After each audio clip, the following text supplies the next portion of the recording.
The Big Bang did not bang. Let that sink in for a moment. The most fundamental creation story of modern science, the explosive birth of everything we know, was neither big nor a bang. It was, in fact, completely silent. No ears existed to hear it. No space existed for sound waves to travel through. The universe didn't explode into existence.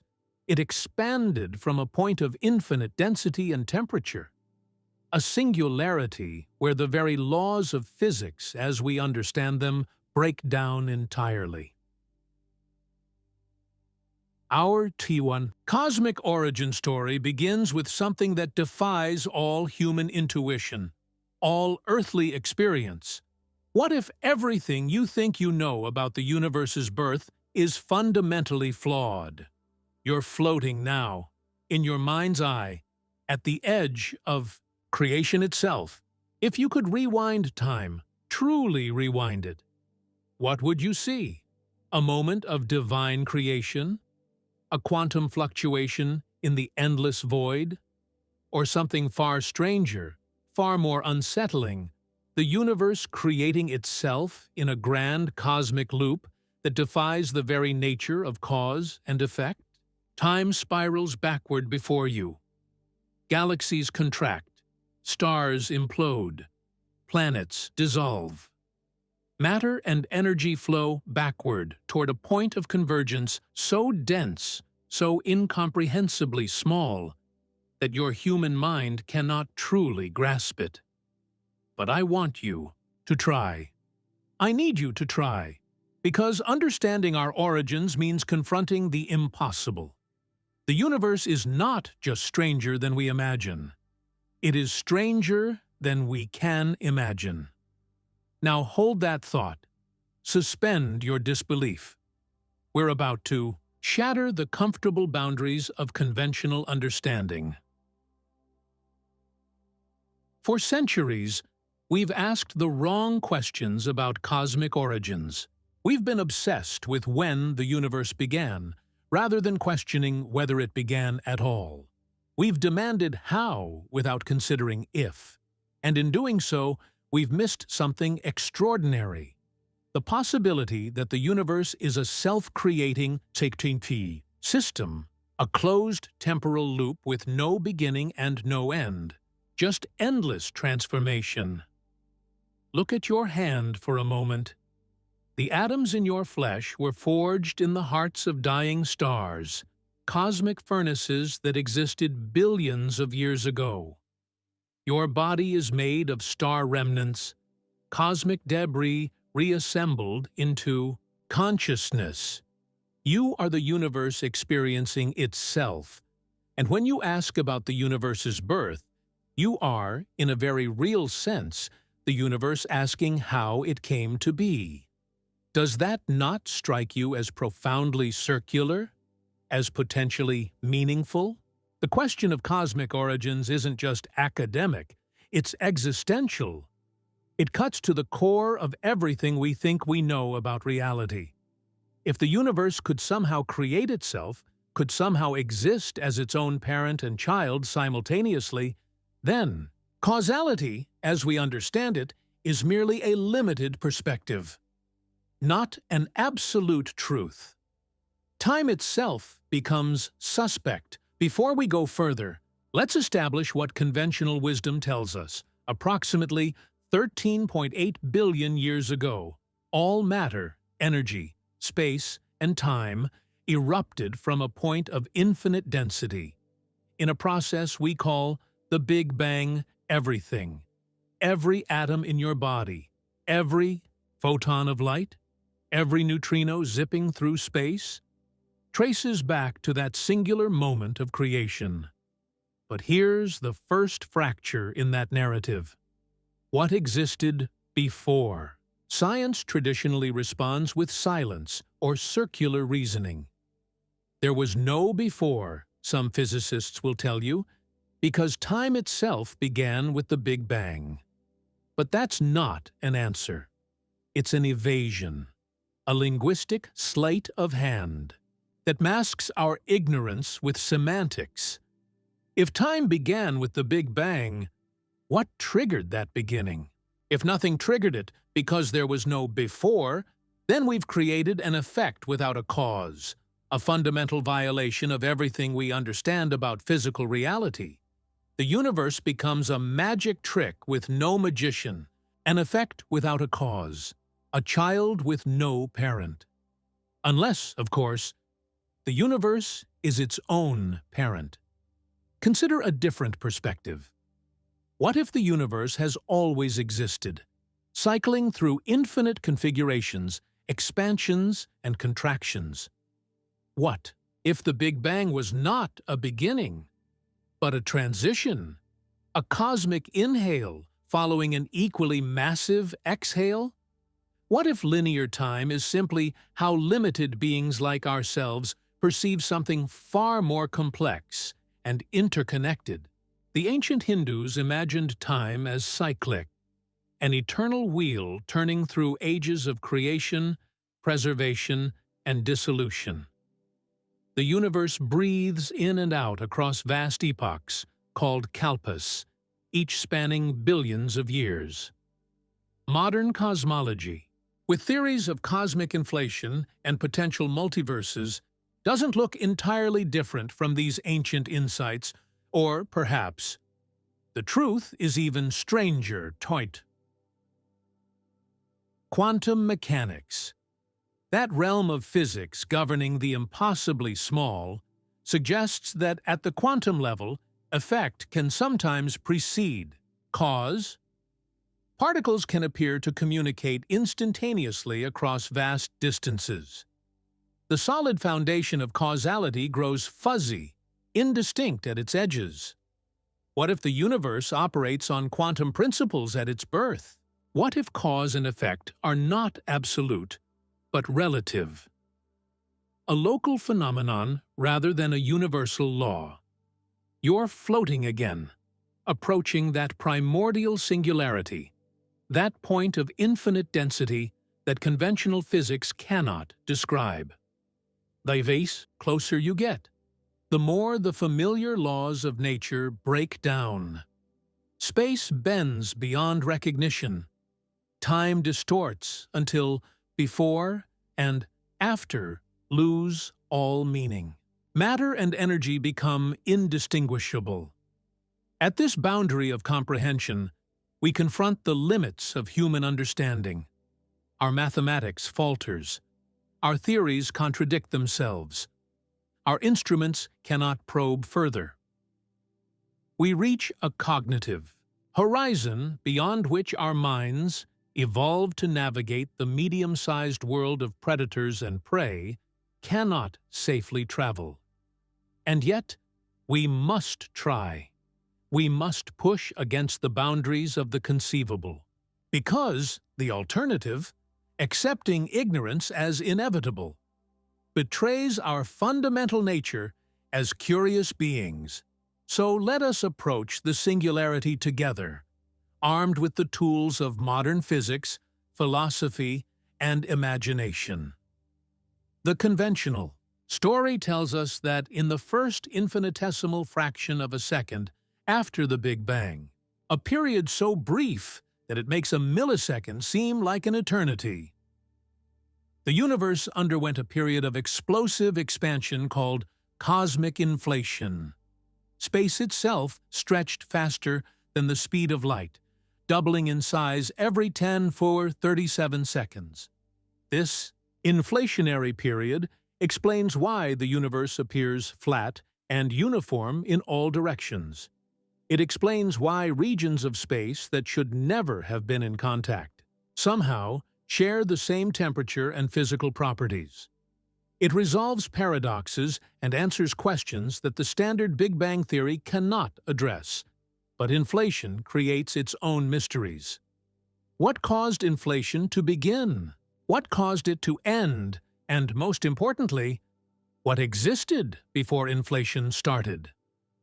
Some cosmologists propose that inflation is eternal, that it never truly ends everywhere but continues in distant regions of space, spawning new universes, new bubbles of reality in an endless process. Our observable universe might be just one bubble in an infinite cosmic froth, one valley in an endless landscape of quantum possibilities. This multiverse concept suggests that the Big Bang wasn't unique. It was just our local creation event, one of potentially infinite similar moments happening across an unimaginably vast cosmos. If true, the question of a single universe creating itself transforms into something even more profound. A self-sustaining system of infinite creation, endless variation, and perpetual becoming. But we're getting ahead of ourselves. Let's return to our universe to the moments after inflation. As the universe expanded and cooled, fundamental forces separated from their unified state. Gravity distinguished itself first, followed by the strong nuclear force, and finally the electromagnetic and weak nuclear forces. Matter as we understand it did not yet exist. The universe was a superheated plasma of quarks, electrons, and photons in constant collision. Only after further cooling could quarks bind together to form protons and neutrons.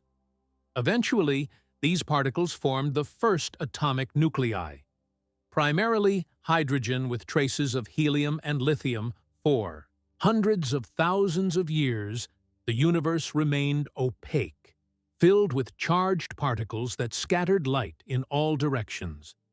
Then, approximately 380,000 years after the Big Bang, the universe cooled enough for electrons to bind with nuclei, forming the first neutral atoms. Suddenly, photons could travel freely through space. This moment, the release of the cosmic microwave, background radiation that we can still detect today, represents the oldest light in the universe, the first moment when reality became transparent. But if we could somehow see beyond this surface of last scattering, if we could penetrate the plasma fog of the early universe, what would we find?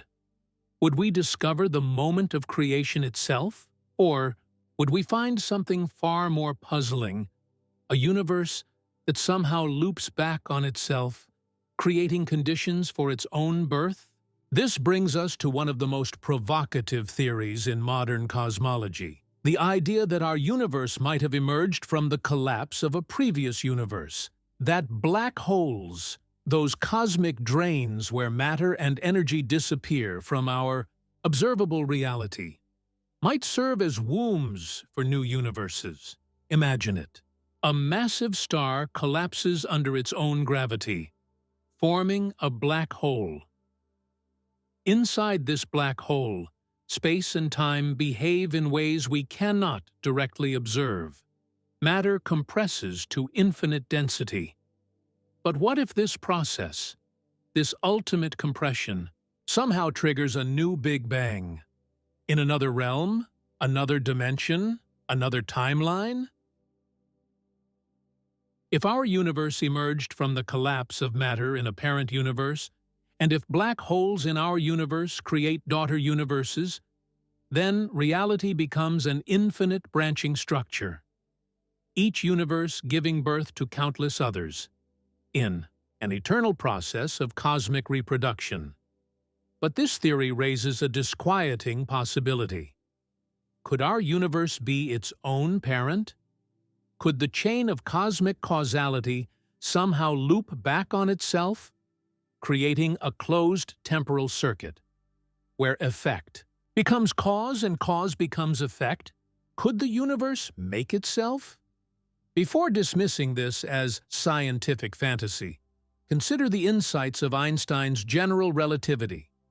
Space and time are not separate entities, but aspects of a single fabric, space-time, that bends and warps in the presence of mass and energy. Near massive objects, time slows down. Inside a black hole's event horizon, our understanding of time breaks down completely. If space-time can bend, can it also loop? Can the end connect to the beginning infinitely? Some higher dimensional geometry that our limited perception cannot directly comprehend? You're floating again. This time at the edge of a supermassive black hole. Before you lies the event horizon, the point of no return, where gravity becomes so intense that not even light can escape. Cross that boundary, and conventional physics offers no certainty about what you would experience. You might be stretched into atomic ribbons by tidal forces. You might encounter a singularity of infinite density. Or you might, if certain speculative theories are correct, emerge in another time, another place, perhaps even another universe altogether. Black holes represent cosmic question marks, regions where our most successful physical theories contradict each other. General relativity predicts singularities where density becomes infinite, and physics breaks down. Quantum mechanics suggests something different. That information cannot be truly destroyed, that something of what falls into a black hole must somehow be preserved. This contradiction, this tension between our two most successful physical theories, hints at a deeper truth we have yet to fully grasp. It suggests that reality at its most fundamental level might be very different from our everyday experience. And here we encounter another profound possibility. What if the universe's apparent birth from nothing is an illusion created by our limited perspective? What if, viewed from a higher dimension, the universe never truly began, but has always existed in a form we cannot directly perceive? Imagine an ant walking on a piece of paper. To this two-dimensional creature, the paper represents its entire universe. It cannot conceive of up or down, only forward, backward, left, and right. Now imagine drawing a circle on this paper. To the ant, this circle appears to have no beginning and no end. It is a closed loop in two dimensions. What if our universe is similarly closed in a higher dimension, not in space, but in time? What if, from a perspective beyond our four-dimensional space-time, the universe forms a complete whole, with no beginning and no end, no creation and no destruction, just eternal existence? This concept, sometimes called a block universe, suggests that past, present, and future all exist simultaneously, like different locations in space. Time as we experience it, the flowing from past to future, might be an illusion created by our limited consciousness moving through this four-dimensional structure. If reality exists as a complete four-dimensional block, then asking, "What caused the universe?" becomes as meaningless as asking, "What's north of the North Pole?" The question assumes a framework, linear causality, that may not apply to the totality of existence. But this raises another question. If the universe always existed as a complete four-dimensional structure, what role does consciousness play? What is the significance of our perception of time's arrow, of cause preceding effect? Why do we experience reality as a sequence of moments rather than as a complete whole? Some philosophers and physicists, including John Wheeler with his concept of the participatory universe, have suggested that consciousness and reality are fundamentally intertwined, that the act of observation doesn't just record reality, but in some sense creates it, that the universe requires conscious observers to fully exist. This perspective, sometimes called the anthropic principle in its various forms, suggests that the universe's seemingly perfect fine-tuning for life is no accident. The fundamental or constants of nature, the strength of gravity, the charge of an electron, the mass of a proton, all seem calibrated with extraordinary precision to allow complex structures like galaxies, stars, planets, and ultimately conscious beings to emerge. Change any of these constants by even a tiny fraction, and the universe becomes sterile, incapable of producing the complexity necessary for life and consciousness. This extraordinary fine-tuning demands explanation. Some suggest that it proves divine design, a cosmos created specifically to nurture conscious life. Others point to the multiverse theory, that our universe is just one of countless universes with different physical constants, and we necessarily find ourselves in one capable of supporting our existence. But there's a third possibility, one that returns us to our central question. What if consciousness and the universe co-create each other in a grand feedback loop that transcends linear time? What if the fine-tuning we observe isn't the result of chance or design, but of cosmic self-organization across vast scales of space and time? Imagine consciousness not as a late-emerging property of complex brains, but as a fundamental aspect of reality itself, present in some form at all scales, from particles to planets to people. This perspective, sometimes called panpsychism, suggests that the universe doesn't just contain consciousness, it is, in some sense, conscious. And if consciousness is fundamental rather than emergent, if it shapes reality as much as reality shapes it, then perhaps the universe's apparent design for life reflects a deeper truth: that the cosmos evolves toward consciousness. Because consciousness is what the universe is doing, the universe creates beings that can observe it. Because observation completes a cosmic circuit, a feedback loop of being and knowing that transcends traditional notions of causality. In this view, asking whether the universe created itself becomes a profoundly different question. The universe doesn't just create itself materially, through quantum fluctuations or cycling expansions and contractions.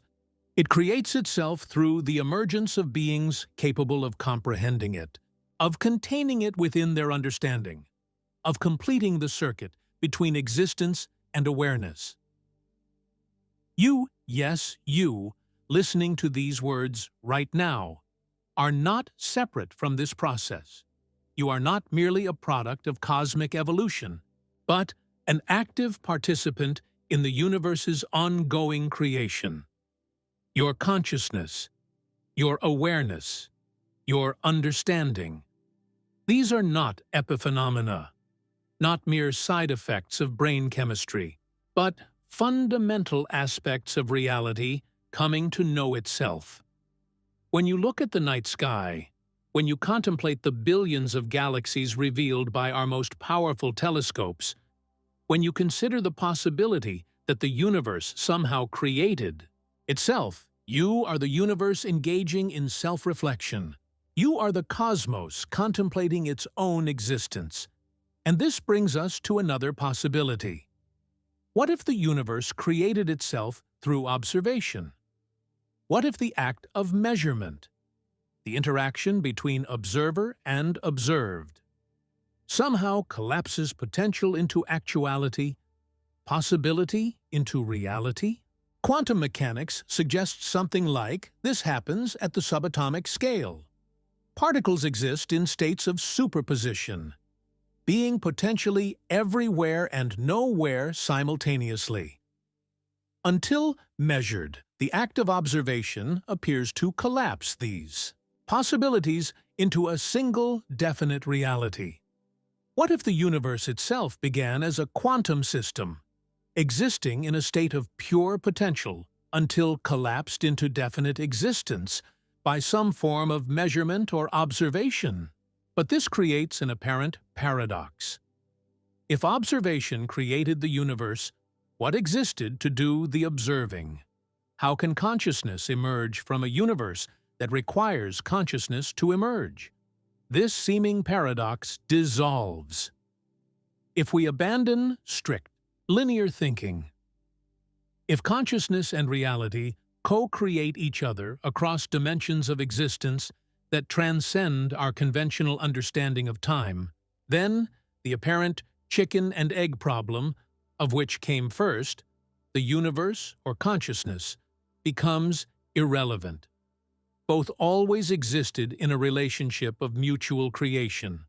Or perhaps the truth lies in another direction entirely.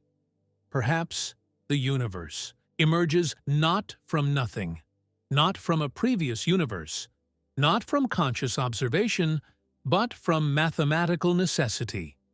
Perhaps the universe exists because it cannot not exist.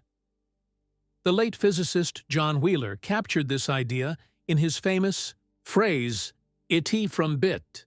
The physical world, it, emerges from information, bit. In this view, the fundamental reality isn't matter or energy, but information and the mathematical relationships that govern it.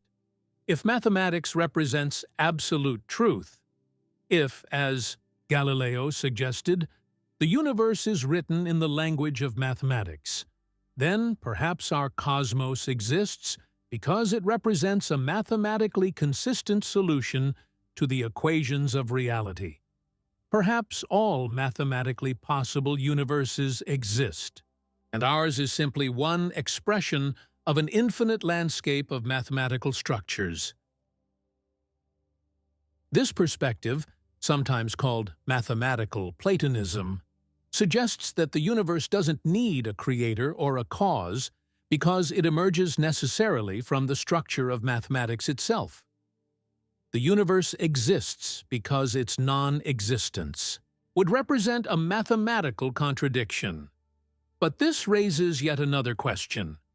Why does mathematics work so well at describing physical reality? Why should abstract numerical relationships, concepts that seem to exist independently of the physical world, so perfectly capture the behavior of matter and energy? The physicist Eugene Wigner called this the unreasonable effectiveness of the mathematics in describing the physical world.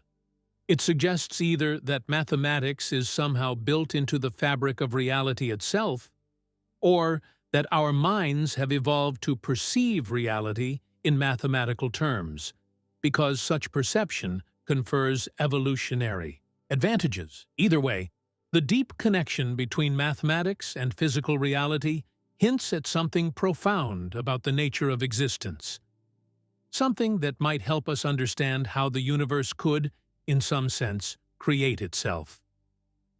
Picture the universe not as a thing, but as a process, not as a noun, but as a verb, not as static being, but as dynamic becoming.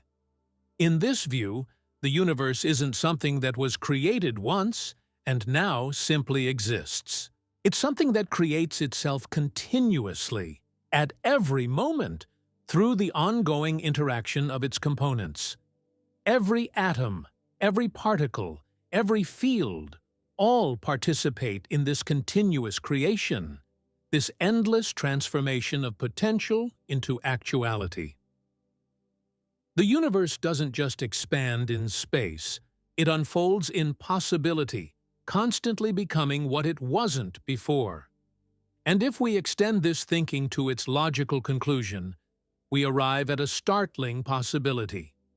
Perhaps the universe never truly began at all. Perhaps what we perceive as a beginning, the Big Bang, was merely a transition, a phase change in a cosmos that always was and always will be, though in forms we cannot fully comprehend. This brings us back to our original challenge. The Big Bang did not bang.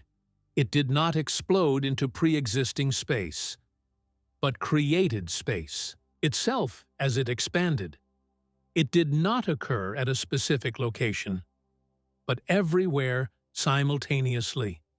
It was not an event in time, but the beginning of time itself, or at least the beginning of time as we currently understand it. But what if this beginning is an illusion created by our limited perspective? What if, viewed properly, the universe has no beginning and no end? Just endless transformation, endless becoming. What if the apparent origin of everything is actually just one frame in an infinite cosmic film? One moment in an eternal process that transcends our conventional understanding of time. Consider the possibility that the universe is not just older than we think, but fundamentally different than we imagine. That linear time, with its neat progression from past to present to future, is merely how limited beings like ourselves perceive a much more complex reality. Quantum mechanics already hints at this possibility. At the quantum level, particles can exist in states of superposition, being potentially everywhere and nowhere simultaneously. They can appear to influence each other instantaneously across vast distances through quantum entanglement. They can, in certain experiments, appear to retroactively determine their own past states. These quantum behaviors violate our intuitive understanding of causality, of cause preceding effect. They suggest a reality far stranger, far more interconnected, far more holistic than our everyday experience would indicate. What if the universe operates on quantum principles, at its largest scales, as well as its smallest? What if cosmic history itself exists in a state of superposition, with multiple pasts and futures coexisting in a vast quantum wave function that only appears to collapse into a single definite reality? When observed, in this view, the universe doesn't just create itself once. At some distant point in the past, it creates itself continuously through the ongoing collapse of quantum possibilities into actualities. And this collapse doesn't just happen in one direction, from past to future, but bidirectionally, with future events influencing past ones, in a grand cosmic feedback loop that transcends linear time. This may sound like science fiction, but aspects of this perspective align with certain interpretations of quantum mechanics, particularly the transactional interpretation proposed by physicist John Cramer, which suggests that quantum events involve a handshake between waves traveling forward and backward in time. If something like this happens at the cosmic scale, if the universe's evolution involves information flowing not just from past to future, but also from future to past, then the entire concept of the universe creating itself takes on new meaning. The universe becomes a self-referential loop, a strange attractor in the landscape of possibility, creating itself through an ongoing dialogue between what was, what is, and what will be. But this raises a profound philosophical question. If the universe somehow creates itself, whether through quantum fluctuations, cosmic cycles, mathematical necessity, or some transcendental feedback loop between consciousness and reality, what does this mean for human significance? What does it mean for purpose, for meaning, for our place in the cosmos if the universe requires no creator, if it somehow bootstraps itself into existence? Through processes that transcend our conventional understanding of causality, does this render human existence meaningless? Does it reduce us to cosmic accidents in an indifferent universe? Not at all. In fact, the opposite may be true. If the universe creates itself through processes that include the emergence of consciousness, if, in some profound sense, the cosmos evolves toward awareness, toward self-knowledge, then conscious beings like ourselves occupy a special place in the cosmic order. We are not mere byproducts of blind physical processes, but integral participants in the universe's ongoing creation. We are the means through which the cosmos comes to know itself, to reflect on its own existence, to contemplate its own origins. This perspective doesn't require a supernatural creator or a predetermined purpose imposed from outside. Instead, it suggests that meaning emerges organically from the universe's self-organizing complexity. That purpose is not something assigned to the cosmos, but something that evolves within it, through the emergence of beings capable of purposeful action. In this view, we don't need to discover the universe's purpose. We create it. We don't need to find meaning. We generate it through our choices, our values, our relationships, our efforts to understand and appreciate the cosmos we inhabit.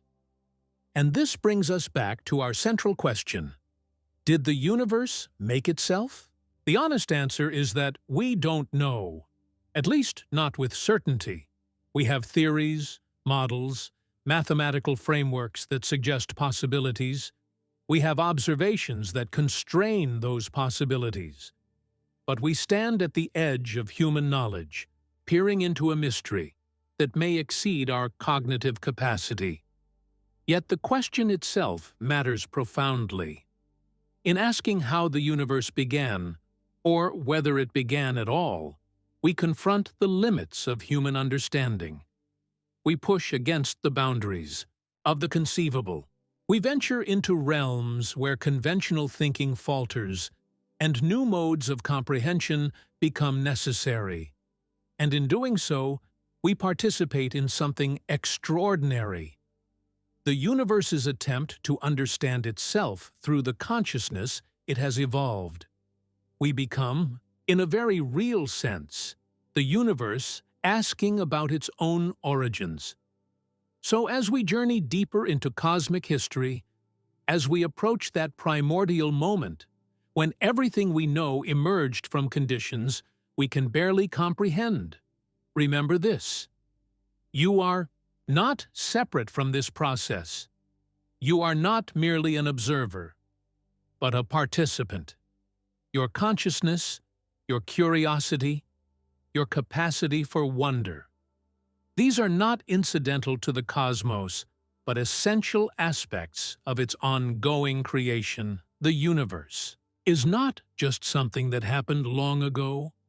It's something that's happening now, here, in every atom of your body, in every thought in your mind. You are the universe becoming aware of itself, examining its own nature, questioning its own origins. And that, perhaps, is the most extraordinary aspect of cosmic creation. Not that it happened once, at some distant point in the past, but that it continues now, through the emergence of beings capable of contemplating their own existence, of asking how everything began, of wondering whether the universe somehow made itself. So keep wondering, keep questioning, keep pushing against the boundaries of the known, because in doing so, you participate in the greatest cosmic mystery of all, the universe, coming to know itself. Through conscious awareness, through beings capable of asking the most fundamental question, how did everything begin? Perhaps, in the end, that's what the universe has been doing all along, creating conditions for the emergence of consciousness, for the evolution of beings capable of contemplating cosmic origins. Perhaps that's how the universe creates itself. Not just through physical processes, but through awareness, through understanding, through the ongoing dialogue between matter and mind, between being and knowing. Perhaps that's the ultimate answer to our question. The universe creates itself through us, through our efforts to understand it, through our attempt to grasp how everything began. We are not separate from cosmic creation, but integral to it. The means through which the universe reflects on its own existence, contemplates its own nature, and continues its endless process of becoming. The story of cosmic origins isn't just about what happened 13.8 billion years ago. It's about what's happening now as you consider these possibilities, as you try to comprehend the incomprehensible, as you participate in the universe's ongoing creation through consciousness. In asking how everything began, you become part of the answer. In wondering whether the universe somehow made itself, you participate in that self-creation. That's not just poetic metaphor, but physical reality. The universe evolving toward self-knowledge through the emergence of consciousness, through beings capable of containing the cosmos within their understanding. So as we journey further into cosmic history, as we examine theories about how everything began, remember this: you are not just learning about the universe. You are the universe learning about itself. And in that profound circularity, perhaps we glimpse an answer to our question about whether the universe somehow made itself. Perhaps it did, and continues to do so, through physics, through chemistry, through biology, through consciousness, through beings capable of asking how everything began. Perhaps cosmic self-creation isn't something that happened once, long ago, but something that's happening now. Here, in this moment, in your awareness of your own existence, in your attempt to comprehend cosmic origins. Perhaps that's the deepest truth about cosmic creation. Not that it occurred in some distant past, but that it continues now, through consciousness, through understanding, through the universe's ongoing evolution toward self-knowledge. Perhaps that's how the universe created itself and continues to create itself, not just through physical processes, but through awareness, through beings capable of contemplating their own origins, of asking how everything began. In that profound circularity, that cosmic feedback loop between existence and awareness, perhaps we glimpse an answer to our question about whether the universe somehow made itself. Perhaps it did, and does, and will continue to do so, through us, through our consciousness, through our attempt to understand cosmic origins. And with that thought, with that possibility, that we participate in cosmic self-creation through our awareness, through our understanding, let's journey deeper into the mystery of how everything began. Let's examine the evidence, the theories, the possibilities about cosmic origins, remembering always that we are not separate from this process, but integral to it. The universe reflecting on its own existence, contemplating its own birth, wondering whether it somehow made itself the standard model of cosmology. The Lambda CDM model tells us something remarkable. The observable universe emerged from a hot, dense state approximately 13.8 billion years ago. This model has served us well. It explains the cosmic microwave background radiation. It accounts for the abundance of light elements like hydrogen and helium. It predicts the large-scale structure of galaxies and galaxy clusters. As scientific theories go, it's extraordinarily successful, a triumph of human ingenuity and observational precision. But here's what they don't tell you in the textbooks. This model describes the universe's evolution without explaining its origin.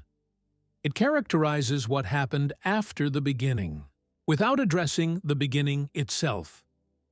Like a biography that starts in adulthood, it leaves the most formative chapter, birth, shrouded in mystery. Picture yourself standing at the edge of a vast ocean at night. The water stretches beyond the horizon, beyond what your eyes can see. You know the ocean is there. You can hear its waves, feel its spray on your skin, but its true extent, its deepest trenches, its furthest shores, remain hidden from view. This is our relationship with cosmic time. We can perceive only what light reveals to us. And light, though incredibly fast, is fundamentally limited. Light from distant galaxies takes billions of years to reach us, showing us not what the universe is now, but what it was when that light began its journey across the cosmos. The observable universe isn't just spatially limited, it's temporally bounded. We see only what light has had time to show us since the beginning, and this creates a profound constraint on our understanding. We literally cannot see beyond the cosmic horizon, beyond the moment when the universe became transparent to radiation. The early universe wasn't just hot, it was a furnace where time itself was still learning to move. Think about that for a moment. Not just matter, not just energy, but the very fabric of time and space was compressed, distorted, barely recognizable. In the first fraction of a second after the Big Bang, the temperature was so extreme, over a septillion degrees, that our equations break down, our models falter, our understanding reaches its limits. At these temperatures and densities, the four fundamental forces of nature, gravity, electromagnetism, the strong nuclear force, and the weak nuclear force, were not distinct entities, but aspects of a single unified force. The universe hadn't yet differentiated into the complex tapestry we recognize today. It was simpler, more unified, yet paradoxically, more impenetrable to our understanding. As this cosmic furnace expanded and cooled, the forces separated, particles congealed from the energy soup, and gradually, over billions of years, structure emerged. Quantum fluctuations became density variations. Density variations became matter concentrations. Matter concentrations became stars, galaxies, galaxy clusters. The cosmic web that fills our telescopic views today. It's a beautiful narrative, a compelling scientific story. But dig deeper, and contradictions emerge. Paradoxes that hint at something profound missing from our understanding. Consider this. If the universe is expanding now, it must have been smaller in the past. Follow this logic. Backward far enough, and you reach a point where all matter and energy were concentrated in an infinitesimally small point. A singularity, but a true mathematical singularity, represents a breakdown in our physical laws. Infinite density, infinite temperature, infinitesimal size. These concepts don't just challenge intuition, they break our equations. General relativity, our best theory of gravity, predicts its own failure at the singularity. Quantum mechanics, our best theory of the very small, suggests something different must happen, but cannot yet tell us precisely what. We stand at the boundary between known physics and something else, something our current frameworks cannot fully describe. Now consider another paradox. If the universe emerged from a singularity, from a point of infinite density, then it has no edge in space. It's all edge, everywhere. The Big Bang didn't happen at a location. It happened everywhere simultaneously. There is no outside to the universe, no boundary where space ends and something else begins. If the universe has no edge, then where does it begin? If every point in space was once part of the initial singularity, then every point in space represents the origin. You are, quite literally, sitting at the site of the Big Bang right now. So am I. So is every star, every galaxy, every particle across the cosmos. This spatial paradox mirrors a temporal one. If time itself began with the Big Bang, then asking what came before becomes meaningless, like asking what's north of the North Pole. You can go north for thousands of miles, but eventually, continuing in the same direction means heading south. The concept of north breaks down at the pole itself. Similarly, perhaps the concept of before breaks down at the moment of the Big Bang. Perhaps time as we understand it simply doesn't extend past that boundary. But this explanation, while mathematically consistent, feels unsatisfying. It replaces one mystery with another, without truly resolving our deeper questions about origins. And here we encounter another layer of the cosmic onion, the uniformity problem. Look in any direction with our most powerful telescopes, and the universe appears remarkably uniform on the largest scales. Galaxies cluster in similar patterns. The cosmic microwave background radiation, the echo of the Big Bang, has the same temperature, to within 1 part in 100,000 hours in all directions. This uniformity presents a puzzle, because regions on opposite sides of our observable universe shouldn't have had time to interact, to equalize their temperatures, to reach this level of consistency. Light, the fastest thing we know, hasn't had enough time since the Big Bang to travel between these regions, yet somehow they know about each other. Somehow they've reached an equilibrium that should be impossible under our standard model. The conventional explanation involves cosmic inflation, a period of exponential expansion in the universe's first fraction of a second. During this brief but explosive growth, quantum fluctuations were stretched to cosmic scales, and regions once in close contact were flung to opposite sides of the observable universe. Inflation elegantly solves several cosmological puzzles: the horizon problem, the flatness problem, the magnetic monopole problem. But inflation creates new questions even as it answers old ones. What caused inflation to begin?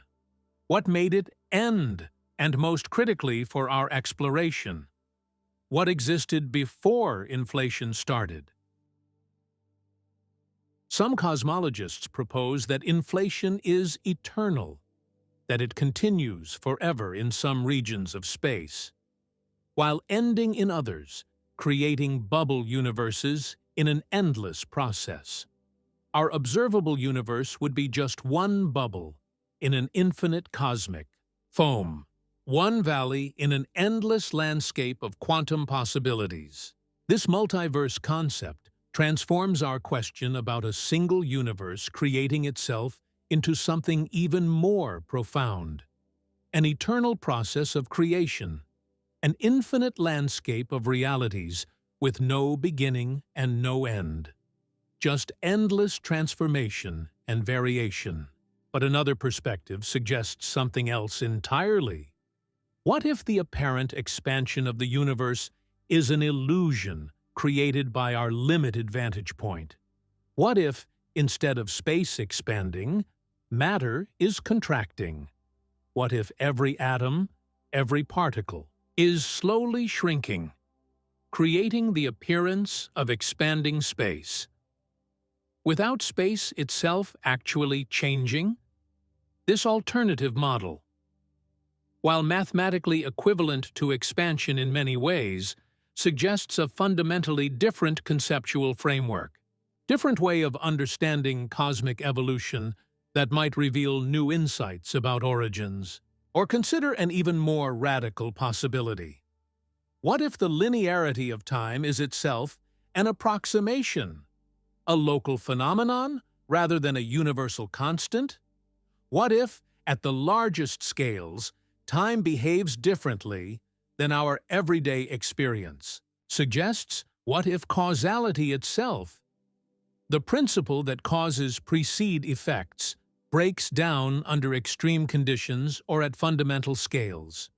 Quantum mechanics already hints at this possibility, with phenomena like entanglement, where particles appear to communicate instantaneously across vast distances, and quantum tunneling, where particles appear to traverse energy barriers they shouldn't be able to cross. These phenomena don't explicitly violate causality, but they stretch our conception of it, hinting at a deeper reality where cause and effect might be more fluid, more interconnected than we typically assume. If time and causality behave differently, at the quantum scale or under extreme conditions, then perhaps the apparent contradiction of a universe creating itself dissolves. Perhaps what seems impossible under linear causality becomes possible, even necessary, under quantum causality. Perhaps the universe doesn't violate the principle that something cannot create itself, but instead reveals that this principle is merely an approximation, valid in everyday life, but not at the foundations of reality. Let's venture deeper now, beyond the comfortable boundaries of established science, into realms where our understanding frays at the edges, where breakthrough insights and profound mysteries coexist. Here we find both the most rigorous mathematics and the most speculative theories, often in the same equation. Imagine a point so small that it has no dimensions at all, not a tiny speck, but a true mathematical point, with zero width, zero height, zero depth. Now imagine this point containing all the energy that would eventually become our observable universe. Every galaxy, every star, every planet, every atom compressed to infinite density. This is the classical picture of the Big Bang singularity, and it's mathematically impossible. In the language of general relativity, a singularity represents not just extreme conditions, but a breakdown in the fabric of space-time itself. A tear in reality, where our equations spiral toward infinity and lose meaning. At a singularity, the curvature of space-time becomes infinite. Density becomes infinite. Temperature becomes infinite. These aren't just very large numbers. They're mathematical infinities. Concepts that break our physical models. Einstein himself was profoundly uncomfortable with the singularities predicted by his theory. They felt like mathematical artifacts rather than physical realities, signs that the theory was incomplete, not indications of what actually happens at the beginning of time. As he remarked to his assistant Ernst Strauss, the essential thing is to get rid of the singularity. But how? How do we conceptualize the inconceivable? How do we model what happens when reality itself seems to break down? One approach comes from quantum mechanics, that bizarre realm where particles behave like waves, where objects can exist in multiple states simultaneously, where certainty gives way to probability. Quantum mechanics suggests that at very small scales, the Planck scale, named after Max Planck, space itself becomes granular rather than continuous. It quantizes. breaking into indivisible units, beyond which concepts like smaller lose meaning. If space has a minimum possible size, approximately 10⁻35 meters, then infinite density becomes physically impossible. The universe can become extraordinarily dense, extraordinarily hot, extraordinarily curved, but not infinitely so. I'd say singularity dissolves, replaced by a quantum foam of space-time bubbling with uncertainty and possibility. From this quantum foam, our universe might have emerged not through a singular Big Bang, but through a quantum fluctuation, a random variation allowed by the inherent uncertainty of quantum systems. Imagine reality as an endless ocean, perfectly still and flat. Quantum mechanics tells us that perfect stillness is impossible. There will always be tiny ripples, microscopic waves, arising spontaneously from the waters. One such ripple, one quantum fluctuation, might have grown to become our universe. But this explanation merely pushes the question back. What created the quantum foam? What established the laws that allow quantum fluctuations? We're left with the same fundamental mystery, just dressed in different terminology. Unless, of course, the quantum foam itself represents a more fundamental level of reality, an eternal substrate from which universes continually emerge and into which they eventually dissolve. In this view, our universe isn't the first or the last, but one bubble in an infinite cosmic froth, one ripple in an endless quantum ocean. This perspective aligns with certain interpretations of inflation theory, particularly eternal inflation, which suggests that the inflationary process never truly ends everywhere, but continues in distant regions of space, spawning new bubble universes in an endless process. Our observable universe would be just one bubble in this infinite cosmic foam, one valley in an endless landscape of quantum possibilities. But eternal inflation raises its own puzzles. If inflation creates an infinite number of universes with an infinite variety of properties, then everything that can happen will happen. Not just once, but an infinite number of times. In an eternally inflating multiverse, there would be infinite copies of you reading these words right now, some identical to your experience, others varying in subtle or dramatic ways.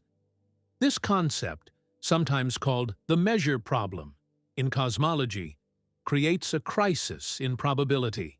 If everything happens infinitely, many times, how do we assign probabilities to different outcomes? How do we make predictions?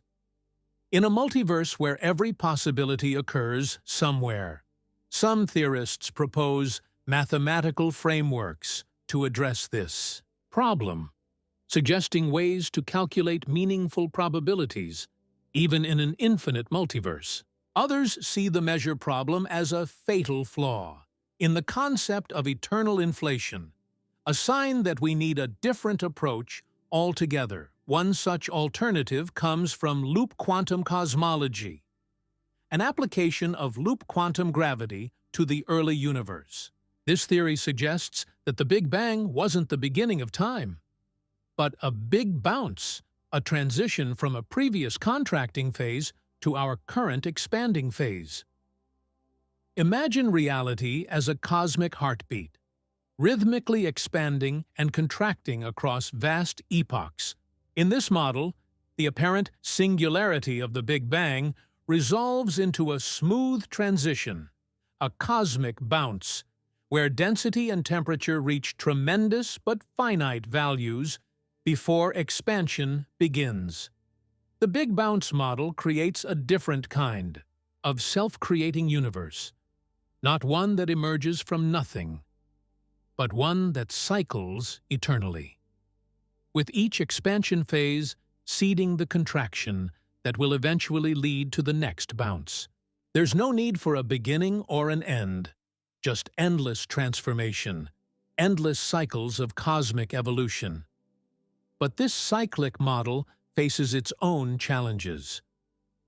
Entropy.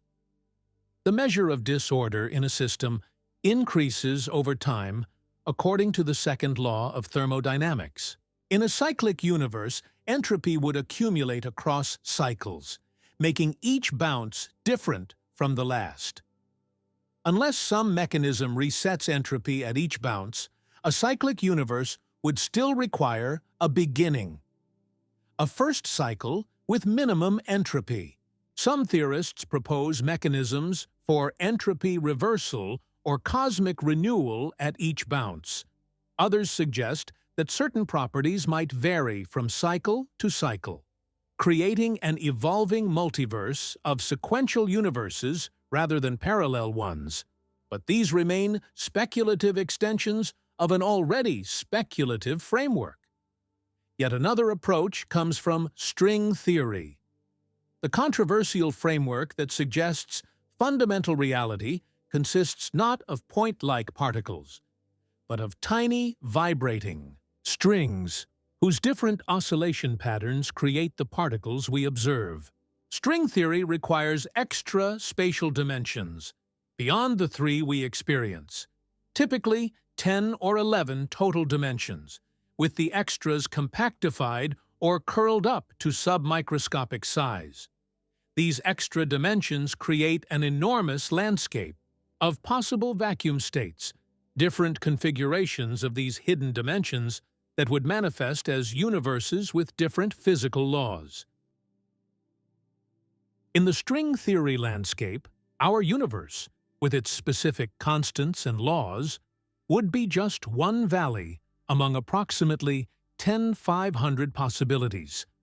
That's a 1 followed by 500 zeros, a number so vast it dwarfs the quantity of particles. In the entire observable universe, this vast landscape of possibilities connects with inflation theory through the concept of vacuum decay. Imagine reality as a vast mountain range with countless valleys of different depths. Our universe would occupy one such valley, a local minimum in the energy landscape, but through quantum tunneling, our vacuum state could potentially decay to a lower energy state, transitioning to a different valley with different physical laws. Such a transition would propagate outward at the speed of light, creating a bubble of new reality that expands into the old. Inside this bubble, the laws of physics might be radically different, potentially hostile to complex structures like galaxies, stars, or life. We wouldn't see this cosmic catastrophe coming. The wavefront of changed reality would hit us at light speed, instantly, transforming our world according to new physical laws. But why does our universe occupy this particular valley and not another? Why do the constants of nature, the strength of gravity, the mass of the electron, the power of the strong nuclear force, have precisely the values we observe? Why are these values seemingly fine-tuned to allow complex structures like galaxies, stars, planets, and ultimately life to exist? This question, the fine-tuning problem, represents one of the most profound puzzles in modern cosmology. Change any of these constants by even a tiny fraction, and the universe becomes sterile, incapable of producing the complexity necessary for life and consciousness. Some see this extraordinary fine-tuning as evidence for divine design, a cosmos calibrated specifically to nurture conscious life. Others point to the anthropic principle, the idea that we necessarily observe a universe capable of supporting observers like ourselves, regardless of how many sterile universes might exist unobserved. In a vast multiverse with varying physical laws, the anthropic principle suggests we shouldn't be surprised to find ourselves in a life-supporting region. It's a selection effect. We can only exist in universes that allow our existence, so of course we observe one that appears fine-tuned for life. But this anthropic reasoning creates a philosophical discomfort. It replaces explanation with observation, cause with correlation. It tells us where we can find ourselves, but not why. Reality contains life-supporting regions at all. A more radical possibility comes from the concept of a participatory universe, proposed by physicist John Wheeler. What if consciousness and reality are fundamentally intertwined? What if the ACT of observation doesn't just record reality, but in some sense creates it? What if the universe requires conscious observers to fully exist? Imagine reality as a film reel, where time is not flowing, but every moment already exists, laid out in sequence. In this block universe perspective, past, present, and future all exist simultaneously, like different locations in space. Time as we experience it, the flowing from past to future, would be an illusion created by our consciousness, moving through this four-dimensional structure. But what if the film isn't fully developed until observed? What if reality exists as fields of probability, quantum wave functions, that collapse into definite states only when measured by conscious entities? What if the universe exists in a superposition of states until observation selects one definite reality from countless possibilities? This concept aligns with certain interpretations of quantum mechanics, particularly the Copenhagen interpretation, which suggests quantum systems exist as probability distributions until measured. When we observe an electron, for instance, we don't discover its position. We force it to assume one from its prior state of quantum uncertainty. If this quantum indeterminacy scaled to cosmic proportions, the entire universe might exist as a vast wave function, a superposition of all possible universes, until collapsed by observation into one definite reality.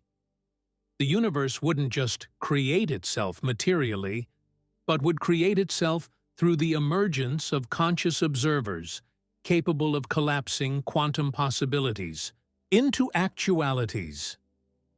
In this view, the fine-tuning problem dissolves. The universe doesn't need to be designed for life. Rather, life emerges in those versions of the universe where conditions allow it. And that emergence helps define which version of reality actually manifests from the cosmic wave function.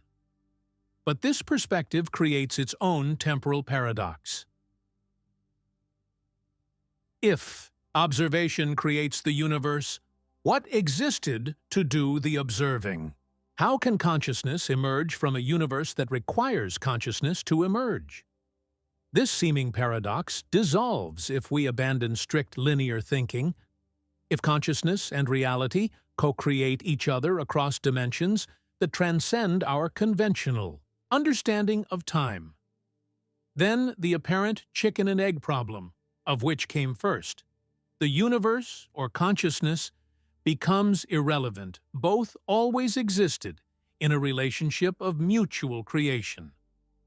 Consider an even more radical possibility. What if the universe is a simulation created by a more advanced civilization or intelligence?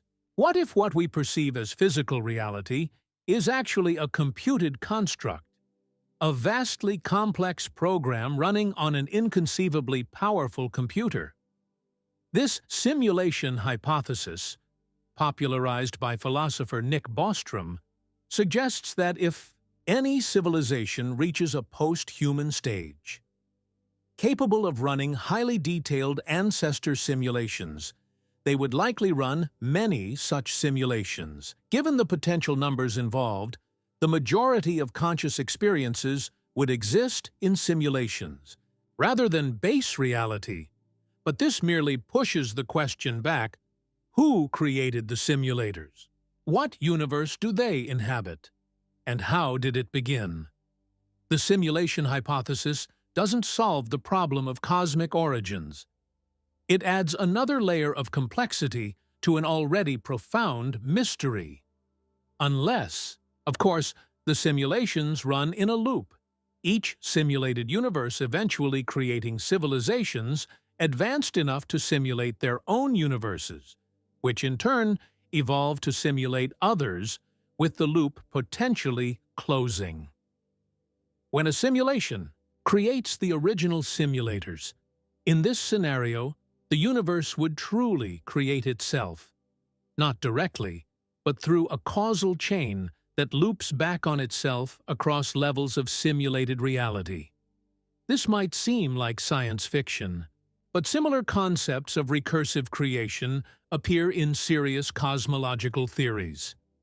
Consider Lee Smolin's concept of cosmological natural selection, which suggests that black holes might create new universes.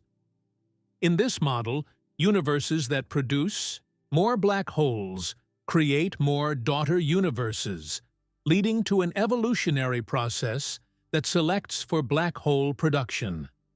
If our universe emerged from a black hole in a parent universe, and if black holes in our universe create daughter universes, then reality becomes an infinite branching structure, with each universe giving birth to countless others in an eternal process of cosmic reproduction. But this theory raises a disquieting possibility. Could our universe be its own grandparent? Or even its own parent? Could the chain of cosmic causality somehow loop back on itself, creating a closed temporal circuit, where effect becomes cause and cause becomes effect? Before dismissing this as pure speculation, consider that closed time-like curves, paths through space-time that return to their starting point, in both space and time, are mathematically valid solutions in general relativity.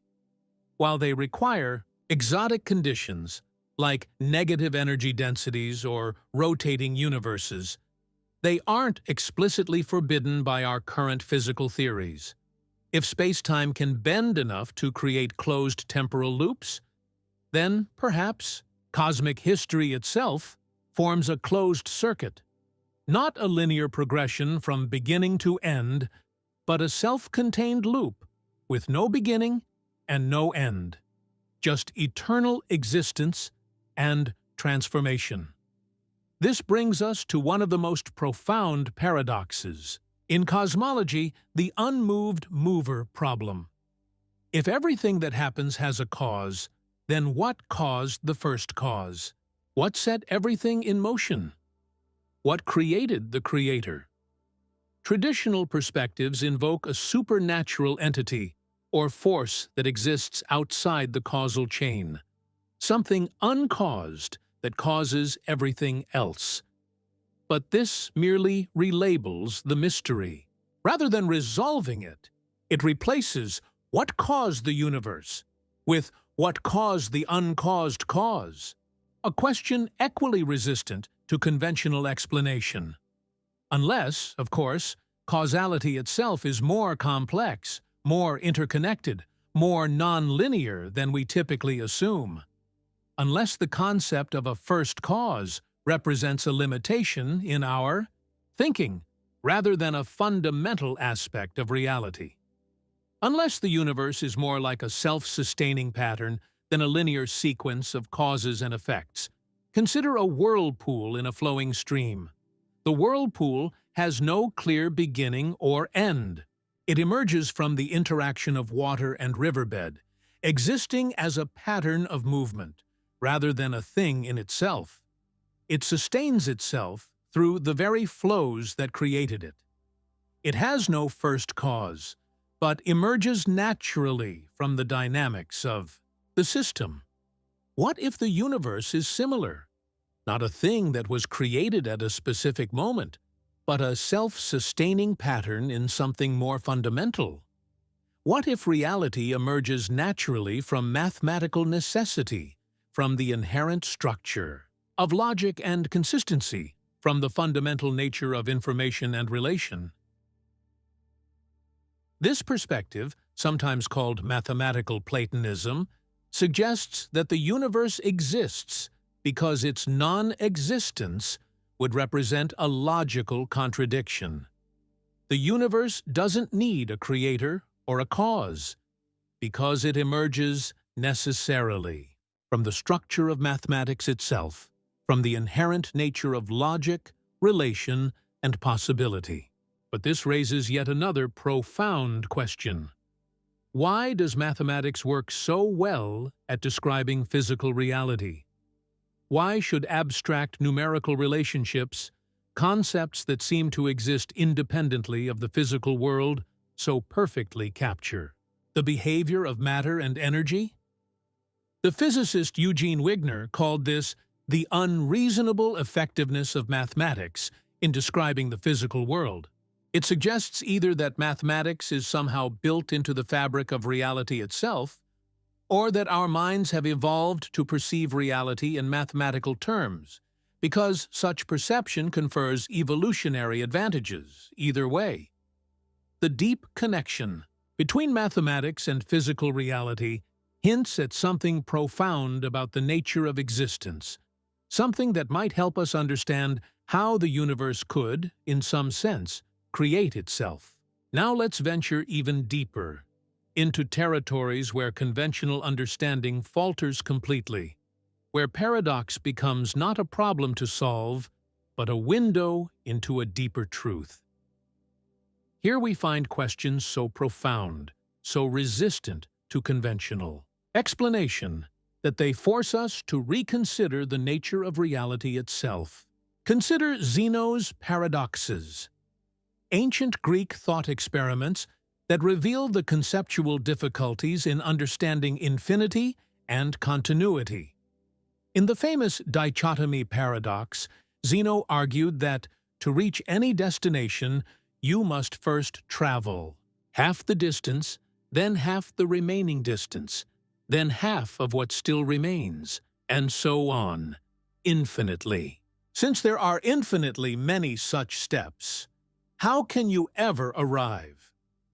The mathematical resolution involves summing an infinite series, a concept that would have seemed impossible to the ancient Greeks, but represents a foundational aspect of calculus today. But the deeper insight remains. Our intuitive understanding of space, time, and motion contains hidden contradictions, conceptual gaps that reveal the limitations of conventional thinking. What if our understanding of cosmic origins contains similar conceptual gaps? What if the very question, "How did the universe begin?" assumes a framework, linear causality, that doesn't apply to the totality of existence? Consider the grandparent paradox in time travel. If you could travel back in time and prevent your grandfather from meeting your grandmother, you would never be born. But then, you couldn't travel back in time to prevent your grandparents from meeting. So you would be born, allowing you to go back and create the paradox. This logical loop seems to make time travel impossible, or at least suggests that time travel would have to work differently than our intuitive understanding suggests. Perhaps time travelers would end up in parallel timelines rather than changing their own past. Perhaps certain events would prove immutable, resistant to any attempt at alteration. Perhaps the universe would conspire to maintain consistency, ensuring that all attempts to create paradoxes would fail through seemingly coincidental means. What if cosmic origins involve a similar logical loop? What if the universe doesn't just exist, but must exist, because its non-existence would create a logical contradiction? What if, when viewed properly, the universe's apparent creation from nothing represents not a violation of causality, but a revelation of causality's limits as a conceptual framework? This brings us to perhaps the most profound cosmological question of all. Why is there something rather than nothing? Why? Does anything exist at all? This question, posed by philosophers from Leibniz to Heidegger, cuts to the heart of existence itself. It challenges us to consider whether existence requires explanation or whether it's somehow more fundamental than non-existence. The traditional view assumes that nothingness is the natural default state, that existence requires explanation while non-existence is somehow self-explanatory. But what if this perspective is backward? What if existence is the natural, necessary state, and true nothingness is actually impossible? Consider, what would nothing actually be? Not empty space. Space itself is something, with properties and structure. Not a vacuum. Vacuums contain quantum fields and virtual particles popping in and out of existence. Not even the absence of physical laws. For then, what would prevent something from existing? True nothingness would require the absence of everything, including the absence of the concept of absence itself. It would require no properties, no structure, no potential, no possibility. But such absolute nothingness may be logically impossible, a conceptual contradiction rather than a genuine possibility. If true nothingness cannot exist, even in principle, then existence becomes not a mystery to explain, but a logical necessity. The universe exists because it cannot not exist. Reality emerges not from nothing, but from the impossibility of nothing. Or perhaps the truth lies in another direction entirely, not in resolving these paradoxes, but in recognizing that they reflect the inherent limitations of human cognition. Perhaps the human mind, evolved to navigate the medium-sized world of predators and prey, food sources and shelter, simply lacks the capacity to comprehend ultimate reality.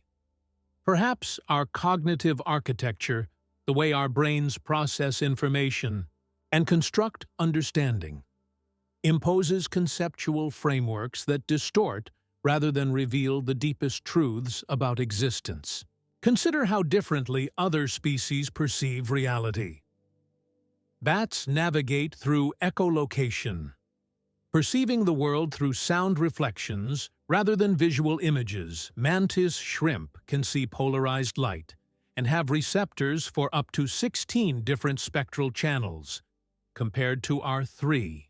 Each species constructs its own reality based on the specific information its sensory and neural systems can process.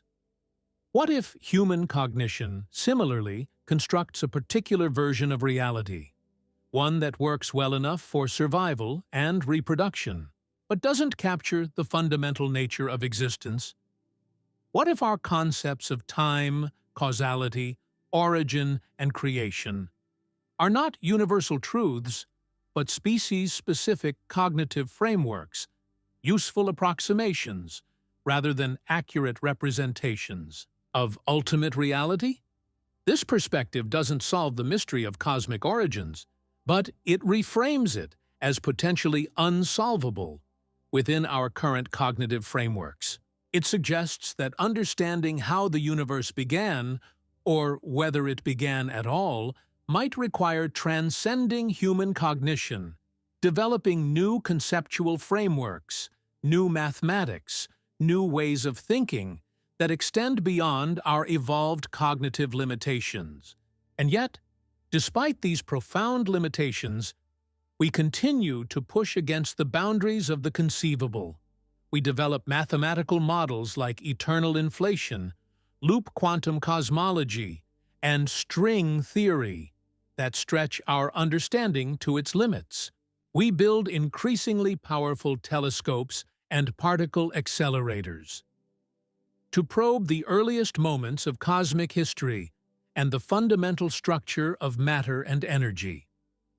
In doing so, we participate in something extraordinary, the universe's attempt to understand itself through the consciousness it has evolved. We become, in a very real sense, the universe asking about its own origins, a self-reference that might itself offer a clue to the mystery of cosmic self-creation. For if consciousness emerges from physical processes, and if consciousness can contemplate and potentially understand those physical processes, then reality contains a remarkable self-referential loop, a circular causality where effect becomes cause through the medium of understanding.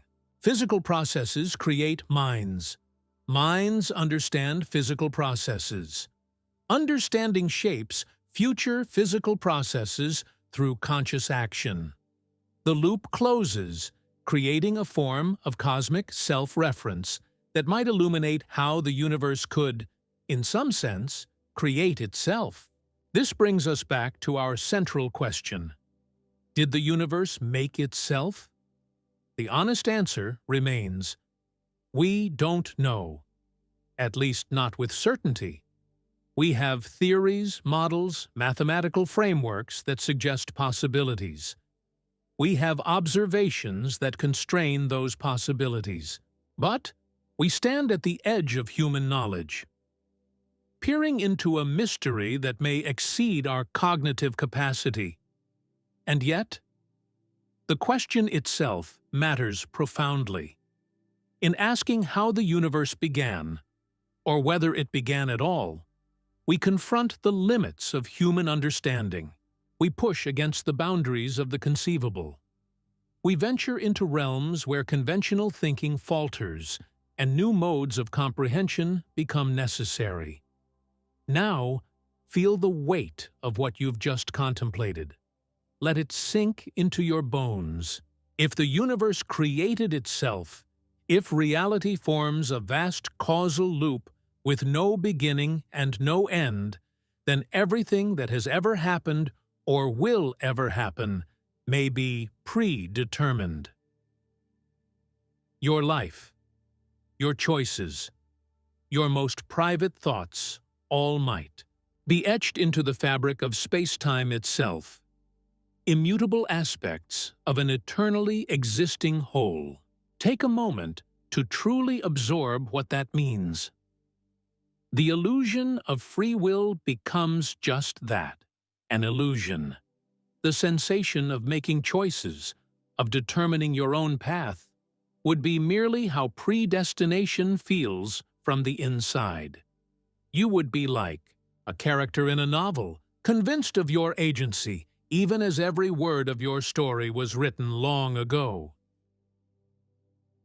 If time is an illusion, if past, present, and future all exist simultaneously in a vast four-dimensional block, then everything you've ever done and will ever do might exist eternally. Your birth, your death, your greatest triumphs, your most shameful failures, all frozen in amber, permanently inscribed in the cosmic record. Nothing truly begins or ends. It simply is, eternally. Or consider the opposite possibility. If the universe emerged from genuine chaos, from quantum fluctuations governed only by probability, then everything you know and love exists by pure chance. Had the quantum dice rolled differently in the universe's earliest moments, you would never have existed. The entire history of Earth, of life, of humanity, would have unfolded differently, or not at all. Your existence balances on a knife's edge of cosmic improbability, so extreme that it defies comprehension. The specific arrangement of atoms that forms your body, your brain, your consciousness, required an unimaginable sequence of events, stretching back to the Big Bang itself. Change any link in that causal chain, and you, Specifically, you would never have existed. Look at your hands. These seemingly solid appendages are mostly empty space. The atoms that form them were forged in the hearts of dying stars, stellar furnaces that exploded billions of years ago, scattering their elemental remains across the cosmos.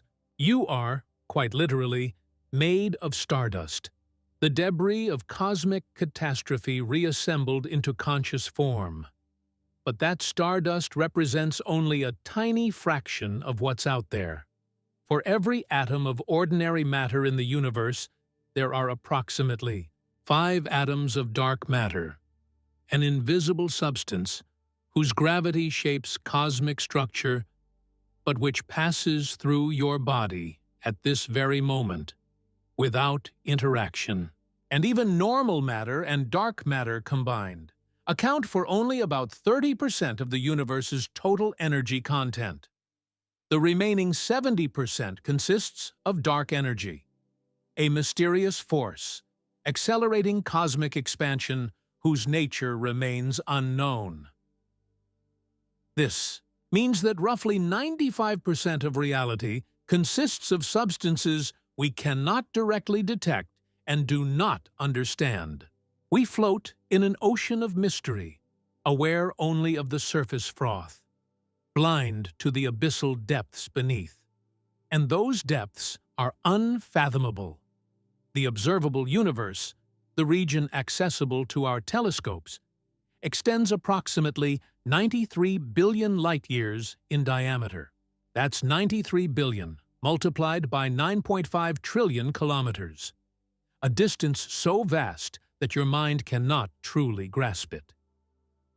And yet, this observable bubble represents just a fraction of the total universe, perhaps an infinitesimal portion of a multiverse, so enormous that our entire cosmic horizon becomes a mere speck within it. What if the universe is alive, and we are just its fleeting thoughts? What if consciousness isn't something that emerges within the cosmos, but something fundamental to it, the primary reality from which matter and energy derive, rather than the other way around? What if the ground of existence isn't physical, but mental, a vast field of consciousness in which physical reality emerges as a particular pattern, a specific dream? Or more terrifying still, what if we're not thoughts, but cells, components in a vast cosmic organism, whose nature we can no more comprehend than a single neuron can comprehend the human mind? What if our universe is to some higher reality? What an atom is to your body, a tiny, almost insignificant component of something vastly larger and more complex?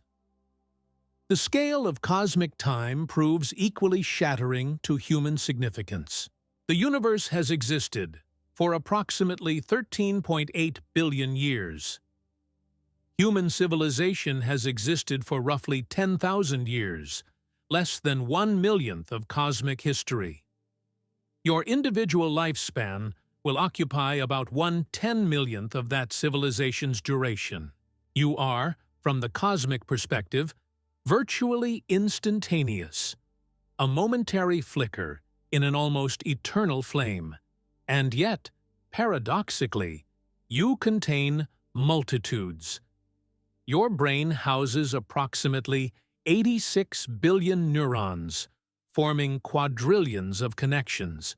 Your body consists of about 30 trillion cells, each containing billions of molecules, executing countless biochemical processes every second. The information encoded in your DNA, if written in books, would fill a library. You are a walking infinity, a microcosm of complexity that mirrors the macrocosm of the cosmos itself. This paradox, that you are simultaneously nothing and everything, insignificant and infinite, embodies the fundamental mystery of consciousness in an apparently unconscious universe. How does matter arrange itself to become aware? How does the cosmos come to know itself through beings like you? Perhaps most unsettling of all, what if we're utterly alone? Current estimates suggest that the observable universe contains approximately 2 trillion galaxies, each housing hundreds of billions of stars. The number of potentially habitable planets is almost incomprehensibly large, and yet we've detected no definitive signs of extraterrestrial intelligence. This cosmic silence, sometimes called the Fermi paradox, raises disturbing possibilities. Perhaps intelligent life is extraordinarily rare, emerging only once, or a handful of times in the entire observable universe. Perhaps technological civilizations inevitably destroy themselves before reaching interstellar capability. Perhaps we're early, among the first intelligent species to evolve in our relatively young cosmos. Or perhaps we're simply not recognizing the signs. Perhaps advanced civilizations transcend physical form, operating on scales or through mediums we cannot yet detect. Perhaps they communicate through quantum entanglement rather than electromagnetic radiation. Perhaps they exist primarily in simulated realities of their own creation, having long ago abandoned interest in the physical cosmos. Whatever the explanation, the implications remain profound. We might be effectively alone in an incomprehensibly vast cosmos.